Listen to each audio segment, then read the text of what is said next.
Bonjour à tous, on commence cette revue de presse en France avec Lille qui s'est imposé hier 1-0 contre Dijon. 3 points importants pour les Dogs qui leur permettent de prendre la tête du championnat, la faute au faux pas du Paris Saint-Germain qui a subi la défaite du côté de Lorient 3-2.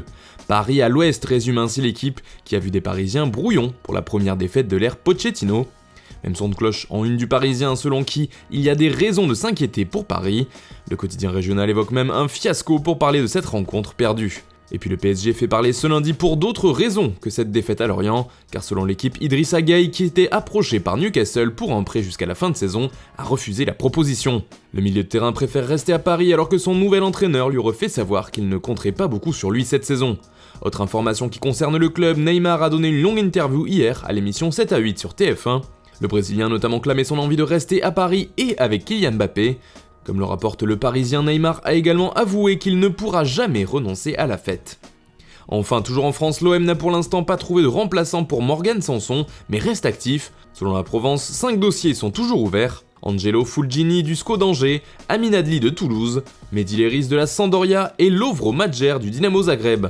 Le 5e et dernier dossier restant pour l'instant secret, mais il reste peu de temps à l'OM pour boucler une arrivée avant la fin du mercato ce soir à minuit.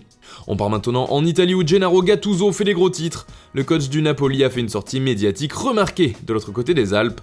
Il serait fortement critiqué en interne et son président Aurelio De Laurentiis aurait même pensé à le remplacer après la défaite contre le Hellas Vérone. Interrogé sur le sujet, Gattuso s'est lâché et accuse le patron du Napoli, comme le rapporte le Corriere dello Sport. « Je le respecte, mais je suis déçu, je ne me sens plus à l'aise ici », a reconnu l'entraîneur. Des mots forts qui font grand bruit en Italie, ils sont aussi en couverture de Tuttosport ce lundi. « De Laurentiis m'a déçu », titre le quotidien transalpin ce matin, qui parle même d'une explosion de Gattuso. Pareil pour la Gazzetta dello Sport qui évoque une fureur pour l'ancien milieu de terrain.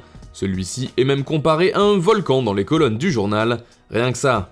En Allemagne, c'est un joueur partant d'Italie qui fait justement parler, il s'agit de Sami Khedira qui va quitter la Juventus pour trouver un nouveau défi en Bundesliga. Il passait hier sa visite médicale pour rejoindre le Hertha Berlin mal en point en championnat. La relégation menace, Khedira arrive, rappelle d'ailleurs le BOAK Berlin. L'international allemand devrait s'engager pour une durée de 2 ans et demi avec son nouveau club. Son retour au pays fait également la une de Bild ce lundi.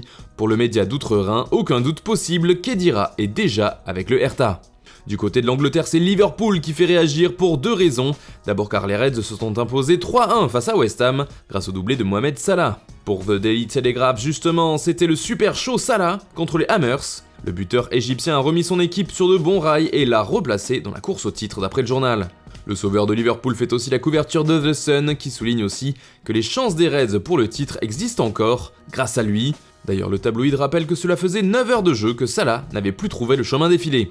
Une disette qui est donc maintenant terminée. Mais Liverpool fait aussi parler car comme le rapporte The Times, le club est très actif sur le marché des transferts. Le champion d'Angleterre aurait ouvert 2 dossiers pour trouver un défenseur. D'abord Douye Tchaleta-Tsar de l'OM, mais celui-ci ne devrait pas bouger sauf si Marseille lui trouve un remplaçant avant la fin du mercato. En revanche, les choses ont mieux avancé sur le cas Ben Davies de Preston North End. Un accord aurait été trouvé avec le club de Championship autour de 2 millions d'euros. On part tout de suite en Espagne où l'Atlético de Madrid a encore frappé. Les Colchoneros ont battu Cadix 4-2 ce dimanche. L'Atleti arrive à 100 à l'heure pour le journal AS, qui note au passage que les hommes de Diego Simeone ont déjà 50 points au classement. Ils sont d'ailleurs plus que jamais leaders de Liga avec 10 points d'avance sur le Barça et le Real, qui sont à égalité à la 2e place. Les Colchoneros ont même un match en moins que les 2 rivaux. Et comme l'explique Marca, cette belle victoire est notamment due à Luis Suarez, auteur d'un doublé hier. D'ailleurs, son ancienne équipe fait aussi les gros titres des journaux ibériques, comme ici avec Mundo Deportivo. Le Barça tient sa revanche et sa 2e place avec cette victoire 2-1 contre l'Athletic Bilbao. Messi a ouvert le score avec un but magistral, précise le quotidien, et c'est Griezmann qui a ensuite doublé de la mise. La Pulga fait d'ailleurs la une de Sport ce lundi, lui qui a marqué son 650e but avec le Barça. Messi a un prix, titre le média pro-barcelonais, en référence à son salaire mirobolant qui est récemment sorti dans la presse et qui a fait parler. Voilà, c'est tout pour le moment, on se retrouve tout à l'heure pour un nouveau journal du Mercato sur Foot Mercato.